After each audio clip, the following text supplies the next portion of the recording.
Good day, everyone. We are now in the part two of contract of sales and list. I am going to discuss to you the law on list. Be ready, Visayas. Okay, let's start. Never stop dreaming, keep reaching for the stars. Believe in yourself, you'll go far. No matter what they say, just keep pushing through. Never stop dreaming, your dreams will come true. Never stop dreaming, never give up. Keep chasing your dreams, never stop is the genre, and in English. Okay, remember our objectives. I have given you the on the part one of this video. So we have already defined the contract of sales, and now we're going to define the contract of list.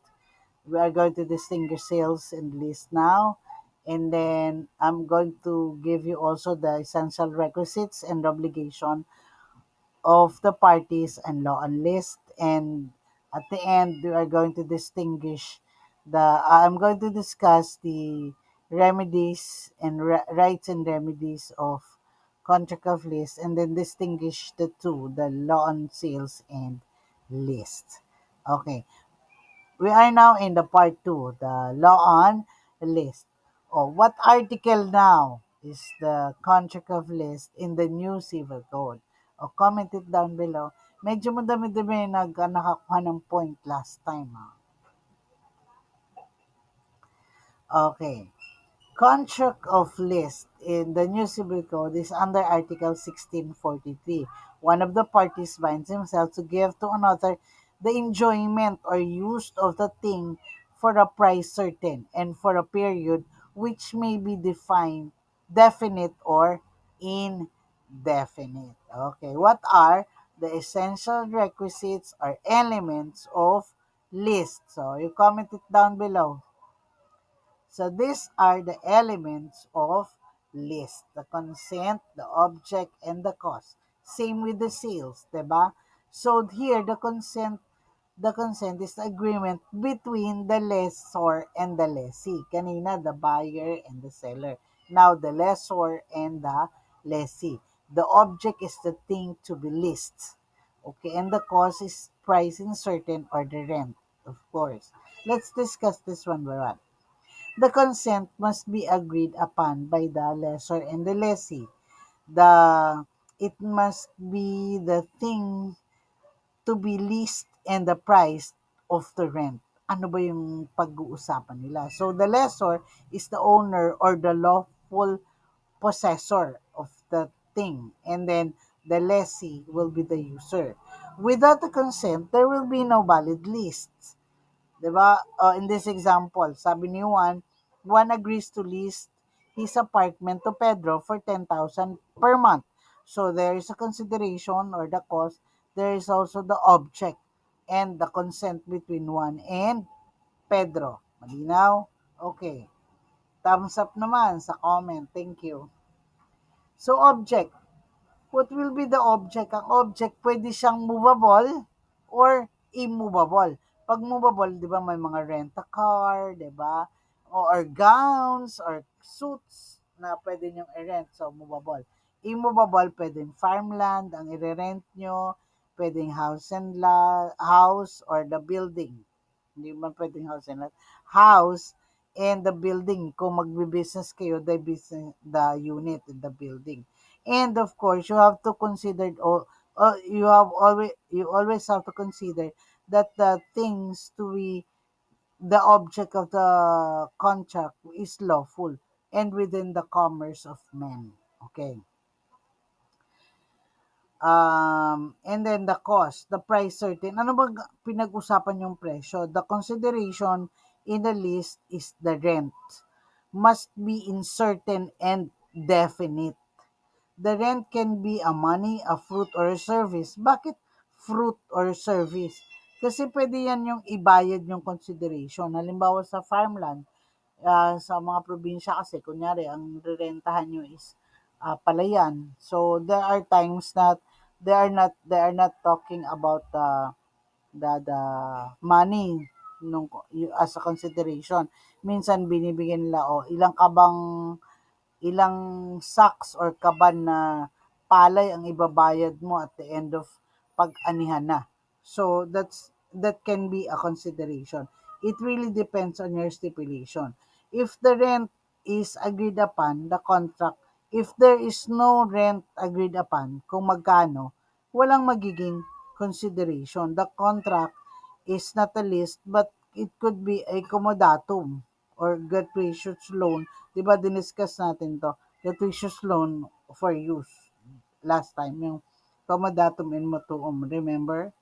So, for example, yung Pedro pays 20,000 monthly rent for Juan's condo unit, 'di ba?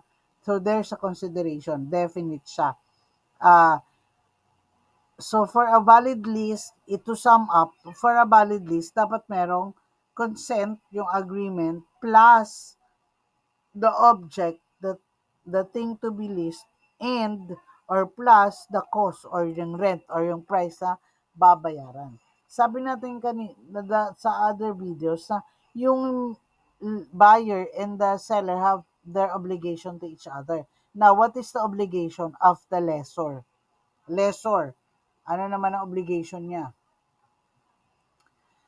The lessor, it has to deliver the thing in good condition, make the necessary repair, and ensure that peaceful enjoyment of the lessee, ensure peaceful enjoyment of the lessee doon sa things na or object of the contract. Now, let's discuss the delivery of the things in good condition. The lessor must hand over the property to the lessee in good condition and fit for its intended use. Halimbawa, ang pinarentahan mo ay kotse, hindi umaandar. Is it intended or fit for its intended use? No. 'Di ba? Kailangan in good condition. In good condition mo siya i-deliver. For example, magpaparenta ka ng bahay, tapos yung ah, tubo na walang tubig pala dahil naputol.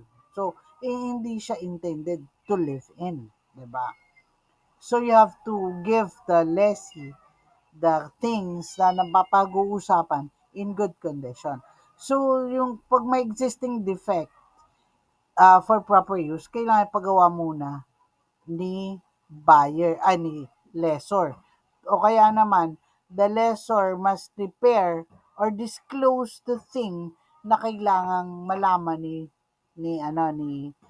lessee. Halimbawa, kagaya nga nun, kunyari putol ang tubig, o pag nag-down payment po kayo bago kayo lumipat, yun ang agreement nyo, kung yun ang agreement nyo, paayos ko, ipakakonek ko yung tubig. That's it. Pwede rin yun. So you have to disclose. O for example, magre-rent ng kotse. Kuya, yung kotse is may konting gasgas yan.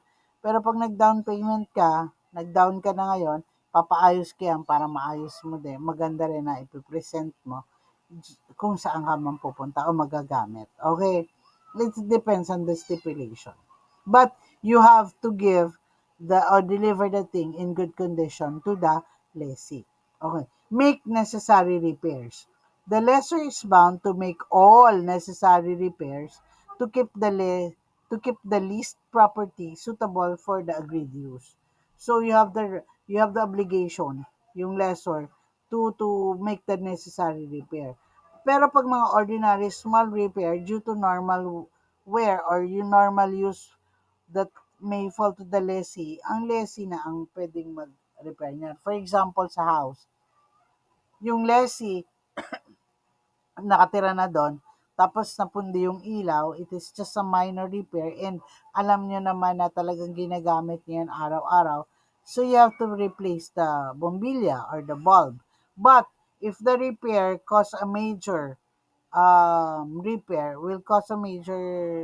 the lessor is the obligated to do so. Halimbawa, at the middle of the contract, nasira for example ang piping na nabutas or na-disconnect, yung naputol yung tubo ng tubig, yung lessor na ang responsible for the repair. No, kunyari tumulo rin yung bubong, major repair yon, replacement. But it really depends on your stipulation. Pwedeng si lessee ang magpagawa, pero i-deduct sa rent, it could also be done. Okay. Next. Now, what is the obligation of the lessee? Now, I have given you the obligation of the lessor. Give me at least one obligation of the lessee. Please comment it down below. Yes, to pay the rent, to use the property as a good father of the family, and return the thing upon termination. That's the obligation of the lessee. Let's discuss this one by one. So, kapag siyempre lessee ka, you have to pay for the agreed rental at the time the matter is stipulated in the contract. Kung ano man yung nakalagay dun sa kontrata, you have to also to follow it, follow the contract. So, non-payment of the rent is a valid ground for the lessor for rescission of contract or ejectment. Pwede kang paalisin in a proper way. For example, Pedro must pay 10,000 monthly rent for the apartment he leases from Juan. So, ang obligation niya is to pay for the rent. Okay. Bakit use the property as a good father of the family? Iingatan nyo din. Iingatan nyo kung kumbaga use nyo properly yung property with diligence, care, and fraudulence as if it is yours. Akuin mo na sa'yo para ingatan mo yung pag-rent. So, you have to do that. Kaya may mga minor repairs, kung hindi mo nga talaga naingatan, you have to replace it as a lessee. Okay? And return the thing upon termination. Kapag kunyari, tapos yung kontrata nyo of lease, contract of lease is done, you have to return the thing na nirent mo. For example, you rented a gown. Upon termination, you have to return it. And to disclose also if there will be a minor repair or a major repair doon sa gown na sinoli mo. Kung medyo um, malala yung pagkakasira, you have to compensate the lessor or babayaran nyo nung lessee or ipare-repair ng lessee. It will be upon the obligation of the lessee naman to return the goods in good condition because it had been given to you in good condition. So ibabalik mo. For example, nasira yung zipper, i-disclose mo dun sa lessor, sa owner, kung ikaw ba magpapagawa o ikaw ba ang ah, babayaran mo na lang siya. Ganon. So, it can be also stipulated. To sum up, the lessee must use it properly, and return upon finished ng contract. So, what will be the remedy in contract of lease? Ano yung magiging remedy doon? Kunyari may nag-breach si lessor or nag-breach si lessee. Ano yung magiging remedy? Sige nga, please comment it down. Kahit isa lang. Isang comment and you'll get a points. Yes, the remedy in list is if the landlord or the lessor ang nag-breach o ang lessee ang nag-breach yung tenant, the lessor may have the following remedy. Yung ejectment, rescission, damages. Yung pag nag-breach naman si lessor, ang remedy ng lessee is for rescission, reduction of rent or payment, and then can also claim damages. Isa-isa. Bakit yung lessor kapag ang remedy ay ang lessee ang nagkamali or hindi nagbayad si lessee? pwedeng pwedeng ah, claim si lessor na magsabi na i-eject siya o paalisin na lang o hindi nakabayad ng rent or na hindi niya na misuse niya yung property, pwedeng magpabayad si lessor. Halimbawa kasi may mga house na o pag ni-rent nyo to bawal magpako. Ayaw nilang pakuan.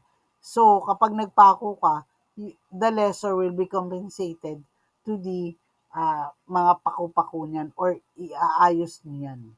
Di ba? Bago kayo umalis. So you're going to return it in good condition. And then the lessor also can rescind the contract. Ayaw niya na. Pwedeng kapag naka-breach si lessee ng obligation, pwede niyang ipatigil na lang yung kontrata. And he can also claim for compensation. Sinabi ko nga sa inyo kanina, yung pagpako lang is a form of compensation na doon sa lessor. E di, so be it.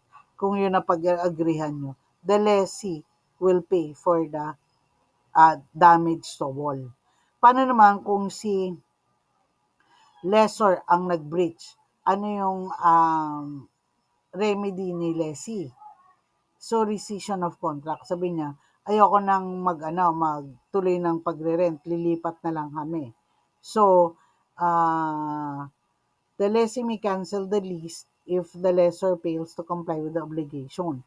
So, delivery of the property in good condition, making necessary repair. Kung ayaw niyang mag-repair, for example, nung mga major repairs ng bahay, ayaw din naman ni lessee na mag-repair kasi magpapaluwal siya ng pera dahil ang on time naman din siya magbayad. So, pwede siyang mag-rescind. So, it is the obligation of the lessor for the repair kasi, di ba kanina? So, if it is not agreed upon, pwede mo siya mag-rescind. Or, sige, yung nag-agree siya, reduction of rent, or yun nga yung i-deduct na lang sa rent yung pagawa niya. Or, he can claim for damages kung major yung breach na ni lessor, ni landlord doon sa kanilang kontrata. Okay? So, I have given you a lot of example kanina, diba? Anyway, bago yan, ano muna, let's distinguish first sales and lease. Ano yung pagkakaiba nila? So, sa aspect of ownership, ang sales, matatransfer sa buyer yung ownership. Sa lease, uh, the ownership will remain sa lessor. Ang consideration sa sales is price, ang consideration sa lease is rent. So the right naman, ang right naman sa sales, the buyer become the legal owner. Pero ang right sa lease, ang lessee, mag-enjoy lang siya for the use of the things. Halimbawa, sa car, hindi pa sa kanyang kotse dahil nirentahan niya lang naman. Pero mag-enjoy siya sa paggamit ng kotse. Okay, so termination. Ang termination, the ownership sa sales will be permanently passed to the buyer. But sa lease, yung lessee, may hangganan siya upon the term. Kung ilang taon lang yung or ilang buwan o ilang oras lang yung pagre-rent o pag gamit niya nung thing. Kasi it has a term. It has an expiration. Now, give me an example. Kanina pa rin ako nagbibigay ng example sa sales at saka list. Now, give an example by having a comment down below. Okay? So these are the examples. Sales by buying a car, buying a laptop or house and lot, a farmland, you have to buy. And the ownership will be passed. Sa lease naman, renting an apartment or renting a car or an equipment. Ang equipment pala, pwede rin equipment. For example, yung tagagawa ka ng yelo, 'di ba? Yung nasira yung machine, the equipment na ice machine, you can rent another ice machine. So, nare-rent din, 'yon. So, to conclude our discussion on lawn sales and lease, for just two videos, eto yon. Yun yung difference in sales and lease. So, I have discussed this a while ago to you, and then this is the conclusion. Sa sales, sa list, and yung what are the common among them. So they are under the civil code, bilaterally nominate. Siyempre may pangalan din yan. Both are consensual. Okay? If you have any question, you can message your question sa ating group chat sa GC. And then, if you have any question, you want to ask me directly, you can message me naman. And then, if you are not yet a subscriber, please subscribe and hit the notification bell so that you'll be notified every time I'm going to upload our video para may lagi kayong may point sa ating, additional point sa ating discussion. Okay, that's all folks and good day. God bless.